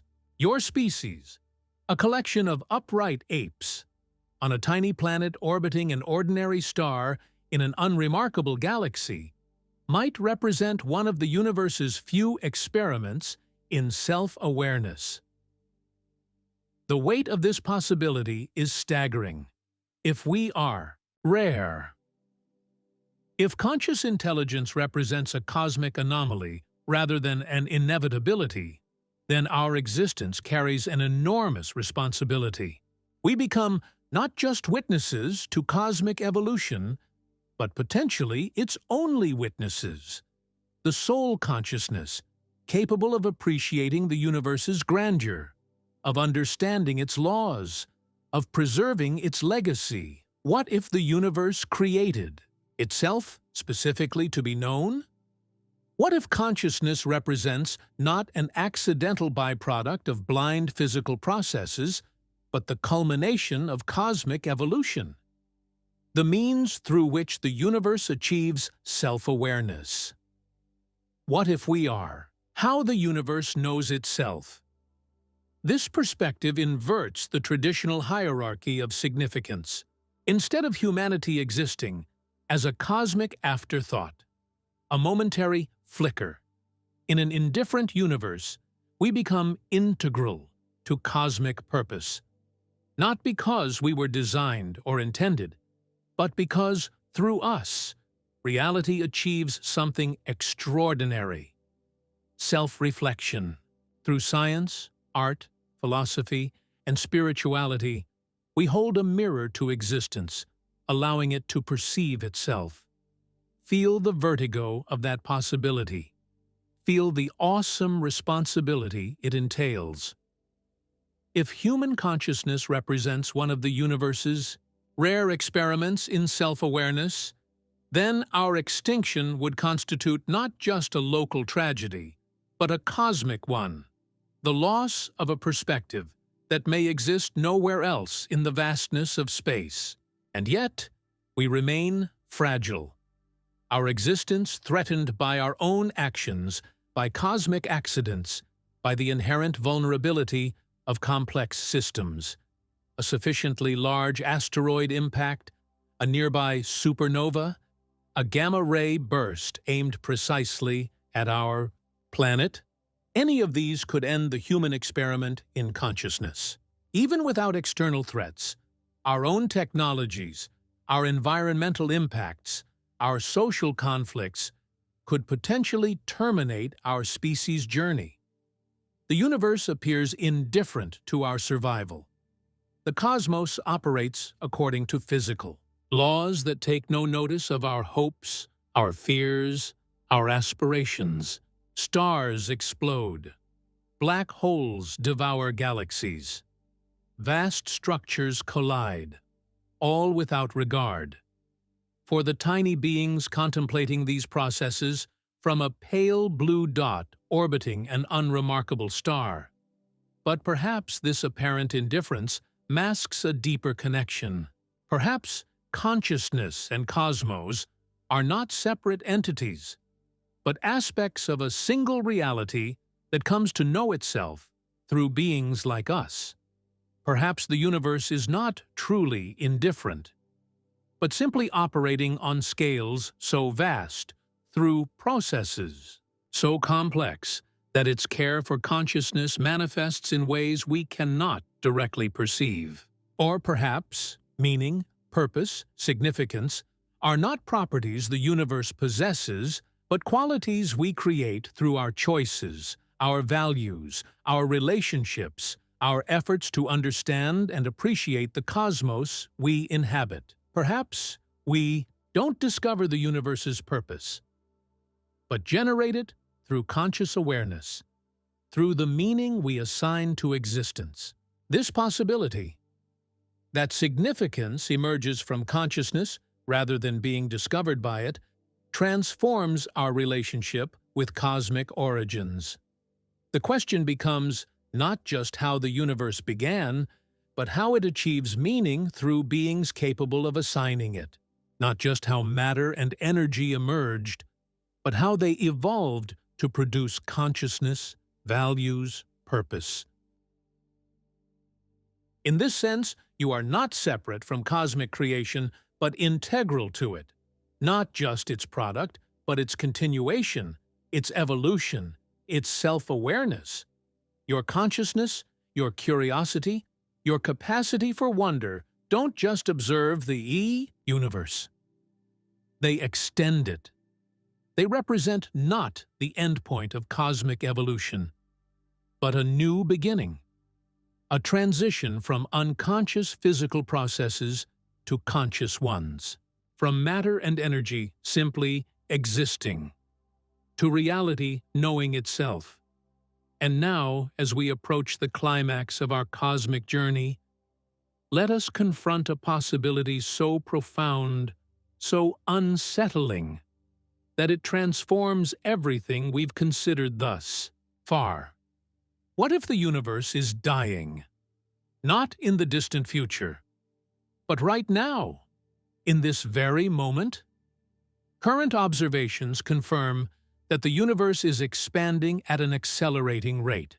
Galaxies race away from each other, propelled by dark energy, a mysterious force that grows stronger as space stretches. Unlike gravity, which weakens with distance, dark energy strengthens as the universe expands. It's as if space itself contains an intrinsic tension, an inherent tendency to stretch that overwhelms all other forces at cosmic scales. If this acceleration continues, and all current evidence suggests it will, then the universe faces a cold, dark fate. In approximately 2 trillion years, all galaxies beyond our local group will have receded beyond our cosmic horizon. Their light, unable to reach us, against the tide of accelerating expansion, the observable universe will shrink, even as the actual universe expands. An existential paradox, where more exists, but less can be seen. Eventually, in about 100 trillion years, star formation will cease. The last molecular clouds will collapse into their final stellar offspring. These stars will burn through their nuclear fuel and expire, one by one, leaving only stellar remnants, white dwarfs, neutron stars, black holes, drifting through an increasingly empty cosmos, over incomprehensible timescales. Even these remnants will decay. Protons may disintegrate after 10 or 40 years. Black holes will evaporate through Hawking radiation after 10 to 100 years. Eventually, in the far distant future, the universe will consist of nothing but ultra-low energy radiation, elementary particles, and the occasional positronium atom, all separated by unimaginable distances, in an eternally expanding void.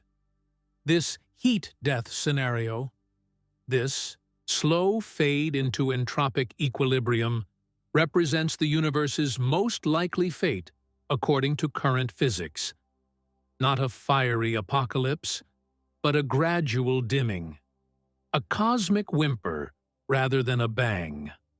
But here's the twist, the revelation that changes everything. What if we're already witnessing this death? Imagine the universe not as a young entity, but as an ancient, dying system, in its final stages. What if what we call reality is actually the last echo of a once vibrant cosmos, now fading into oblivion? Consider dark energy. The force driving cosmic acceleration bears a striking mathematical similarity to the vacuum energy predicted by quantum field theory. This vacuum energy represents the lowest possible energy state of space itself, the ground state of reality. But what if this ground state isn't stable? What if our universe exists in a false vacuum, a metastable state that appears stable, but actually contains higher energy than the true vacuum state? If so, then reality balances on a cosmic knife's edge, with the potential to decay to a lower energy state through quantum tunneling. Such vacuum decay would propagate outward at the speed of light, creating a bubble of new reality, with different physical laws, potentially hostile to complex structures like atoms, stars, or life. Inside this bubble, the very constants of nature might change.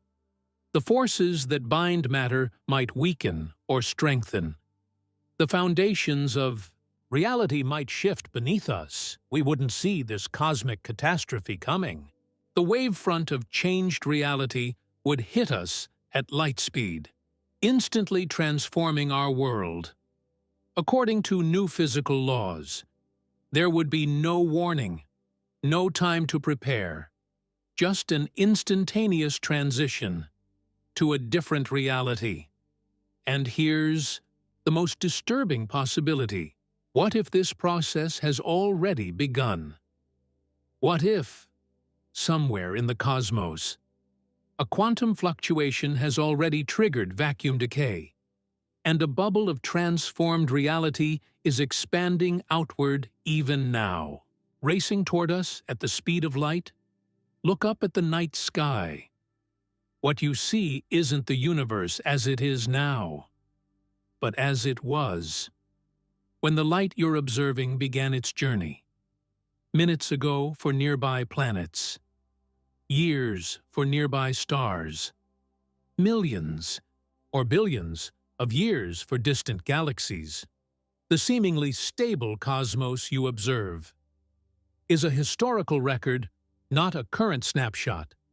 The universe as it exists at this very moment could be fundamentally different from what we observe, transformed by processes we cannot detect until they reach us. The cosmos you think you know might already be gone, replaced by something alien to human understanding. With the evidence of this cosmic transformation still en route to our telescopes, imagine it, a vast bubble of altered reality, expanding across the cosmos, erasing the universe as we know it, replacing it with something governed by different laws, different constants, different possibilities. Inside this bubble, Perhaps matter cannot form stable structures. Perhaps consciousness cannot emerge. Perhaps time flows differently, or doesn't flow at all from our perspective, embedded in space-time, limited by the speed of light. We can never know if such a bubble exists until it reaches us. We live in a state of cosmic uncertainty, where the very foundations of reality might alter at any moment without warning. And yet, there's an even more profound possibility, one that transforms this cosmic horror into something approaching cosmic hope. What if this death is also a birth? Picture a vast cosmic cycle, where endings become beginnings, where death enables rebirth. In some versions of inflationary theory, vacuum decay doesn't just destroy one reality, it creates another. The bubble of altered reality expands, erasing what came before, but establishing new conditions, new possibilities, new potential for complexity, and eventually, consciousness. Our universe might be dying, yes, but in its death throes, it might be seeding its successor. The dark energy driving cosmic acceleration might be preparing the conditions for the next cosmic cycle, the next iteration of reality, the next universe that will emerge from the remains of our own. Imagine the death of our universe, not as an endpoint, but as a transition, a cosmic metamorphosis, where what appears to be destruction from one perspective represents creation from another. The caterpillar doesn't truly die in the chrysalis. It transforms, becoming something new, while carrying forward elements of what came before. What if cosmic evolution operates similarly? What if universes, like living systems, go through cycles of birth, growth, reproduction, death, and rebirth? What if our universe isn't creating itself in some abstract philosophical sense, but literally giving birth to its successor? Through processes we're just beginning to understand, this perspective transforms how we understand cosmic origins. The Big Bang wouldn't represent a beginning from nothing, but a transition from a previous cosmic state. Perhaps the death of a parent universe, perhaps a bouncing at a minimum volume, perhaps a quantum fluctuation in an eternal substrate of reality. And, if true, this insight suggests something profound about our place in cosmic evolution. We wouldn't just be passive observers of the universe's death, but potential contributors to its rebirth. The consciousness that evolved here, the awareness, the understanding, the information structures we've created might somehow seed the next iteration of reality, not literally through our physical bodies or technologies, that's almost certainly impossible, but through more subtle connections. Perhaps consciousness itself transcends individual universes. Perhaps information once created cannot truly be destroyed, but only transformed. Perhaps the insights we gain, the understanding we achieve, the meaning we generate, somehow echoes across cosmic cycles, subtly influencing what comes next. This might sound like spiritual speculation, rather than scientific hypothesis, but the boundary between these domains blurs at the frontiers of cosmology. The concepts we're exploring: infinite multiverses, eternal inflation, vacuum decay, cyclic cosmologies, push against the limits, not just of observation, but of comprehension itself. In these boundary regions, science merges with philosophy, physics with metaphysics, empirical investigation with theoretical speculation. We cannot directly observe other universes, cosmic cycles before our own, or realities governed by different physical laws. We can only infer their possible existence through mathematics, through extrapolation, through the logical implications of what we can observe. And so, we return to our original question. Did the universe make itself? The answer remains uncertain, but our exploration suggests a profound possibility. Perhaps the universe doesn't just create itself once, at some distant point in the past, but continuously, through an ongoing cycle of death and rebirth that transcends what we traditionally consider beginnings and endings. Perhaps reality isn't something that was created and now simply exists, but something that creates itself anew. In every moment, through every interaction, through every quantum fluctuation, through every conscious observation, that collapses possibility into actuality. And this leads us to one final, haunting thought, a perspective that transforms how you might understand your own existence. In this vast, mysterious cosmos, if the universe is infinite, either spatially or through a multiverse of countless variations, then somewhere out there, beyond our cosmic horizon, beyond what we can ever observe or contact, exists another you.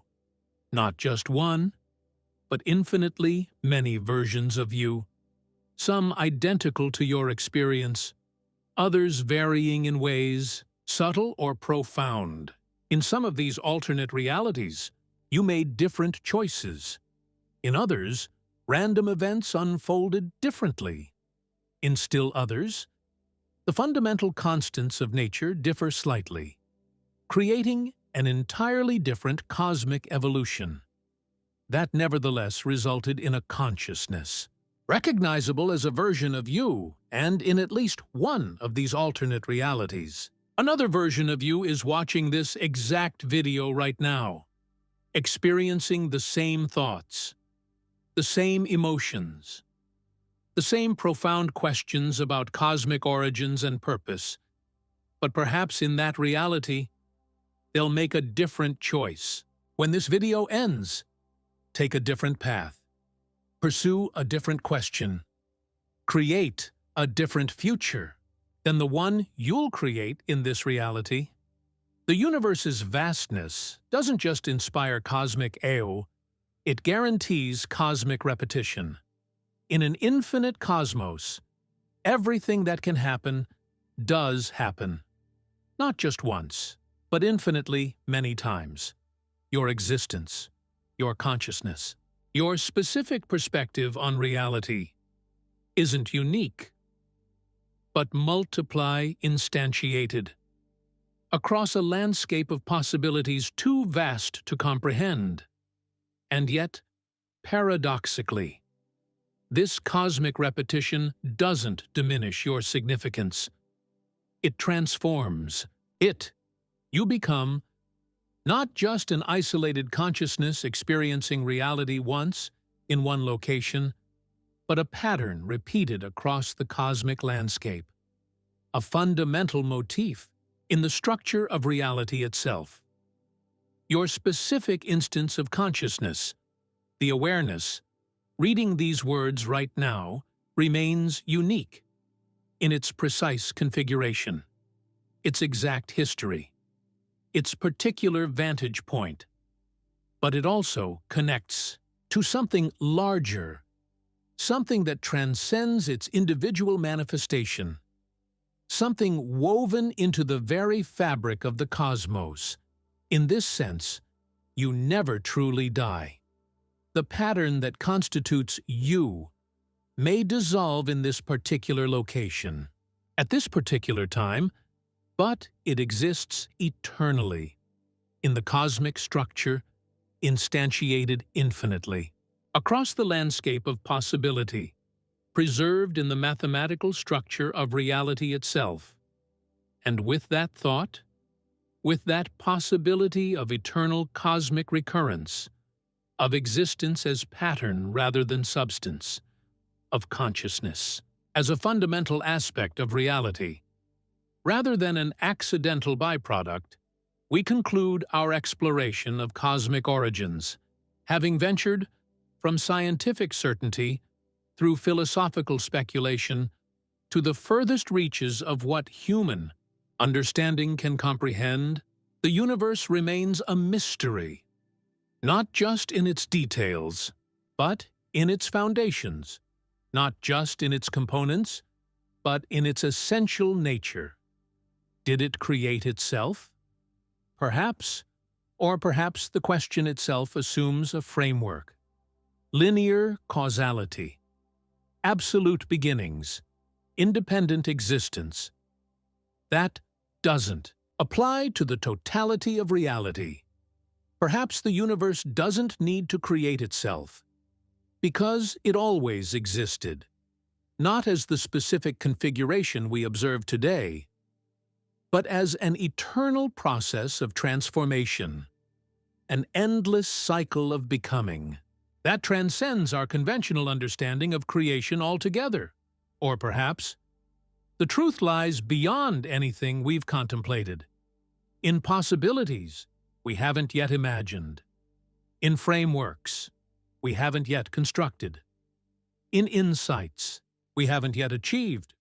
Perhaps future generations will look back at our current cosmological theories, the way we now view ancient creation myths, as understandable attempts to comprehend the incomprehensible, limited by the conceptual frameworks of their time. The mystery remains, and in that mystery lies an invitation to wonder, to question, to explore, to push against the boundaries of human understanding, to participate, through consciousness and curiosity, in reality's ongoing creation, to become in your own small way. Chanti, the universe knowing itself. We've journeyed far together, from the earliest moments after the Big Bang, through the profound paradoxes of quantum mechanics, from the vast structures of cosmic evolution, to the intimate connection between consciousness and reality. We've examined how the universe might have created itself through eternal inflation, quantum fluctuations, cyclic rebirth, conscious observation.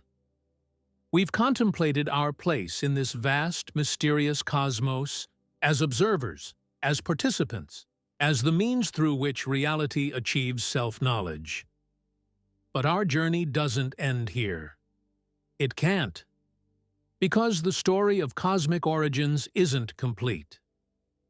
May never be complete. It continues to unfold, not just through new astronomical observations and theoretical breakthroughs, but through your engagement with these profound questions, through your willingness to contemplate the seemingly incomprehensible, through your capacity for wonder.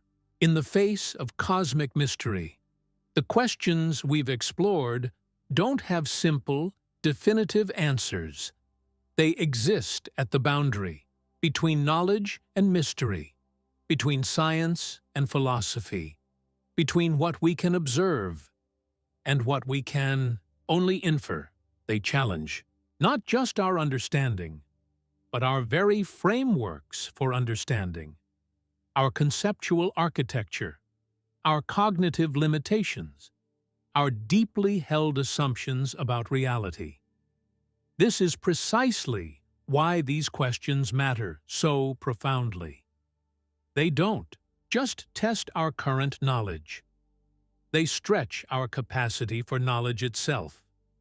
They push us beyond comfortable certainties, into the fertile territory of creative uncertainty, where new insights emerge, where paradigms shift, where human understanding evolves.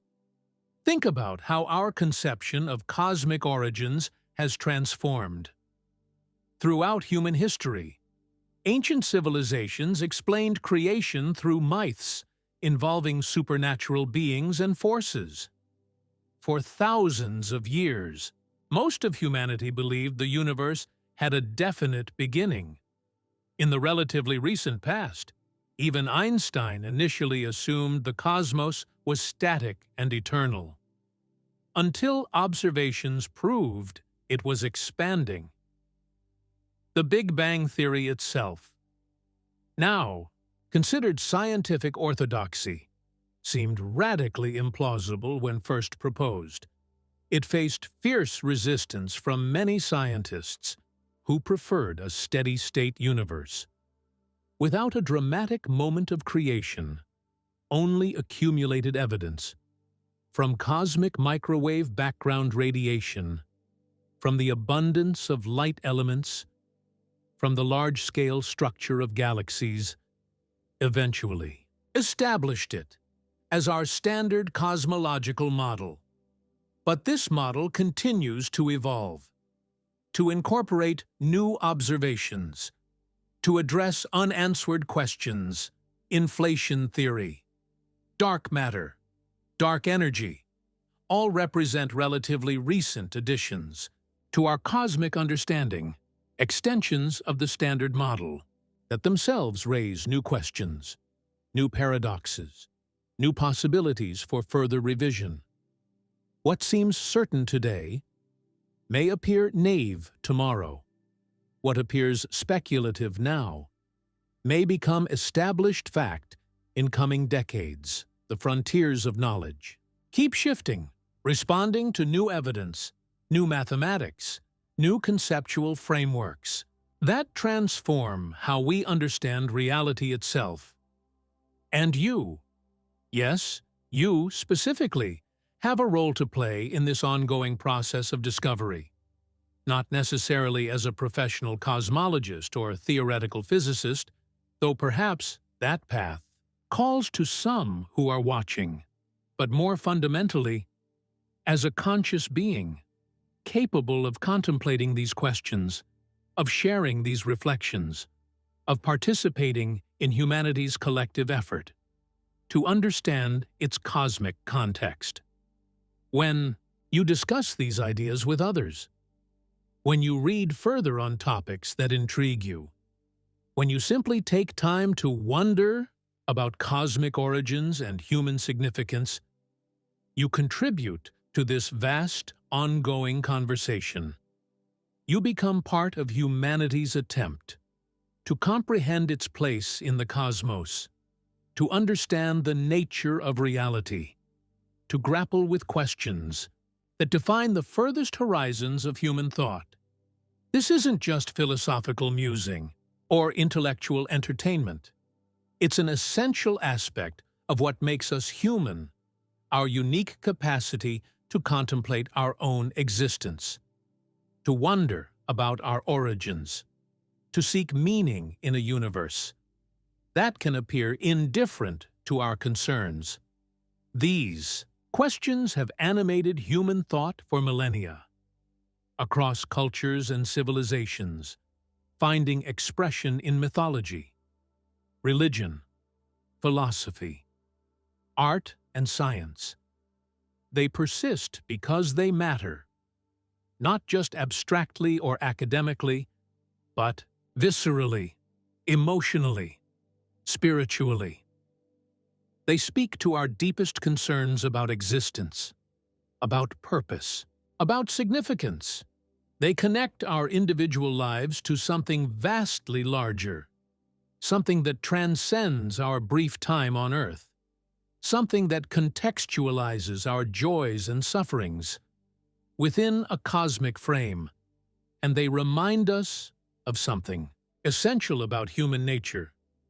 We are not merely passive recipients of reality, but active interpreters of it. We don't just experience the universe, we make sense of it. We don't just inhabit existence, we question it, probe it, theorize about it.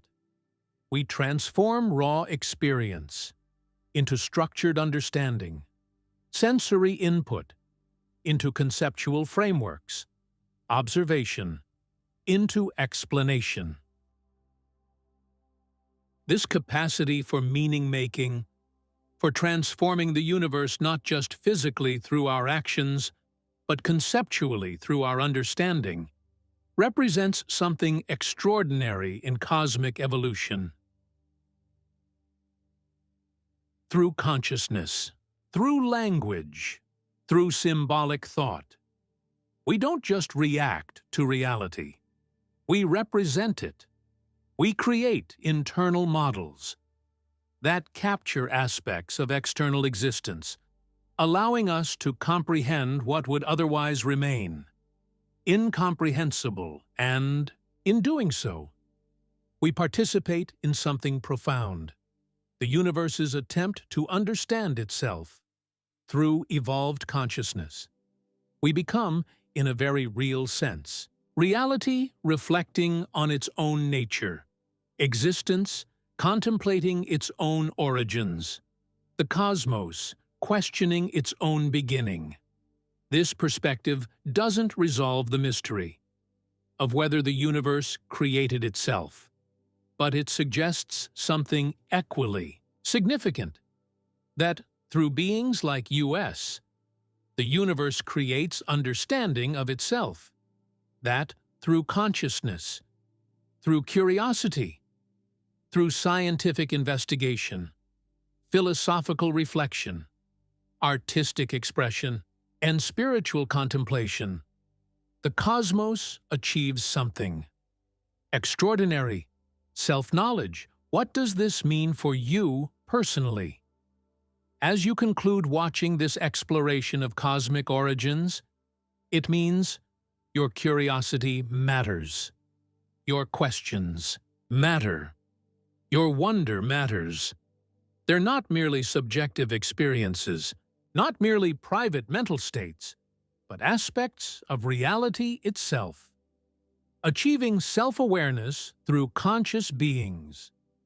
When you look up at the night sky and wonder about the cosmos, you're not separate from what you observe, but intimately connected to it, not just materially, through the atoms in your body that originated in stellar furnaces, but conceptually, through your capacity to comprehend what you see, to understand the processes that created those distant stars, to grasp your place within this vast cosmic context. This connection transforms how we might understand cosmic significance. If the universe created itself, whether through quantum fluctuations, eternal inflation, cyclic rebirth, or some process we haven't yet imagined, then it did so according to intrinsic properties, inherent tendencies, fundamental patterns that exist necessarily rather than contingently. The cosmos doesn't need external justification because its existence emerges from its own nature, its own inherent structure, its own mathematical necessity. Similarly, your significance doesn't depend on external validation, on being noticed by the cosmos, selected by supernatural forces, or preserved for eternity. It emerges from your intrinsic nature as a conscious being, capable of understanding, appreciation, wonder, and meaning-making. You matter. Not because the universe cares about you in some anthropomorphic sense, but because you care about the universe, because you notice it, contemplate it, appreciate it, understand it. In this sense, consciousness doesn't just observe the cosmos, it completes it. without beings capable of understanding, the universe would exist physically, but not meaningfully. The billions of years of cosmic evolution, the formation of galaxies and stars and planets, the emergence of life, and eventually, consciousness, all would occur, but would signify nothing, mean nothing, matter to no one. Through consciousness, existence acquires meaning. Through understanding, reality achieves significance. Through wonder, appreciation, and contemplation, the physical cosmos becomes a meaningful universe, not just matter and energy interacting according to mindless laws, but a comprehensible whole, a structured reality. That makes sense. That can be appreciated. That matters. And so I leave you with one last chilling question, one that transforms how you might understand your place. In this vast, mysterious cosmos, what if the universe didn't make itself once, long ago, but is making itself now, through you? What if creation isn't a distant event in cosmic history, but an ongoing process that continues through consciousness, through understanding, through the meaning you generate when you contemplate existence? What if you are not merely a product of cosmic evolution, but an active participant in reality's ongoing creation? Not physically, but conceptually. Not materially, but meaningfully? This perspective doesn't require supernatural beliefs or mystical frameworks. It emerges naturally from recognizing the unique role of consciousness in cosmic evolution as the means through which the universe achieves self-awareness, through which reality comes to know itself, through which existence acquires meaning. It suggests that you matter, not despite cosmic vastness, but because of it. Because in a universe of such enormous scale, such extraordinary complexity, such profound mystery, the emergence of beings capable of comprehending it, appreciating it, wondering about it, represents something genuinely significant. Not because it was planned or destined, but because it completes a circuit of meaning that connects matter to mind, existence to understanding, reality to consciousness. I encourage you not to end your exploration here. Continue questioning, continue wondering, continue pushing against the boundaries of what you understand about cosmic origins, about conscious existence, about your place in this vast, mysterious universe. Read further on topics that intrigue you. Discuss these ideas with others. Take time for quiet contemplation beneath the night sky, connecting your immediate experience to the cosmic context that contains it. Because in doing so, you participate in something extraordinary. The universe coming to know itself. Through conscious awareness, you become, in your own small but significant way, reality reflecting on its own nature, existence contemplating its own origins, the cosmos questioning its own beginning. And this participation, this engagement with the deepest questions about existence, represents not a diversion from your life's purpose, but a fundamental aspect of it. Not because some external authority demands it, but because it expresses something essential about your nature as a conscious being, your capacity for wonder, for understanding, for meaning-making in a universe that contains such extraordinary mystery. The cosmos may have no ultimate purpose imposed from outside, but it generates purpose from within, through the emergence of beings, capable of setting goals, establishing values, creating meaning through their choices and actions. You are not separate from this process, but integral to it, not just a product of cosmic evolution, but its continuation, its self-awareness, its meaning-making capacity, embodied in conscious form. So, keep wondering, keep questioning, keep pushing against the boundaries of what you understand. Because in doing so, you fulfill something essential about your nature as a conscious being. You participate in the universe's ongoing creation, not just physically, through your actions, but conceptually, through your understanding.